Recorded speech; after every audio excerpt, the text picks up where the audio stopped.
qisadan waxay ku dhacday wiil magaciisa la dhaho Kamaal. wuxuu ku jiray meelahaas da'da 21 jir.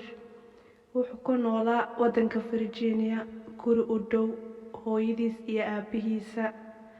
Kamaal waalidiintiisa waxay ku jireen da'da ilaa 60 jir meelahaas. Kamaal hooyadiisa waxay ahayd hooyo oo aad u warwar badan, mararka qaarna aad ayuu uga xumaan jiray markii uu guriga uga imaado hooyadiisa oo ku sugayso gurigiisa. kadib hooyadiina waxa uu sheegi jirtay inay ka warwarsan tahay. haddana wuxuu isdhihi jiray hadal xun hadhihin, maadaama hooyadaa tahay intaan ay kusoo leekeysiisay. habeenada ka mida Kamaal wuxuu aaday asxaabtiisa, waxayna lahaayeen baarti. markii uu baartigii dhammaaday ayuu wuxuu ku dhahay ana asxaabi waa sii baxayaaye baay, wuuna kasoo tegay. kadib habeenkan waxaa da'ayay baraf aad u daran iyo cimilo aad u xun. uu soo baxay, albaabka ayuu aayar iska furay, gurigiisa ayuu gudaha u soo galay, nalka ayuu daartay, furaha ayuu iska dhigay. kadib warqad meesha u saaran uu arkay, waxaana ku qornayd gurigan ayaad ku soo ilowday keegaan. kadib wuxuu dhahay hooyo, laakiin markaan hooyadiisa maysan joogin. wuxuuna isdhahay qolka kale ayay jiifatay. wuxuu maqlay shanqar, wuxuuna dhahay ilaa iyo hadda waxaad u dhaqmaysaa inaan ciyaal ahay. hadda waxaan ahay 20 jir. laakiin markaan cidda u jawaab weyday, wuxuu bilaabay inuu qolka soo galo. qofna waa uu waayay, aad ayuu u walwalay. kadib uu cararay, taleefon ayuu soo qaatay aabihiisa 4 mar markii uu wacay.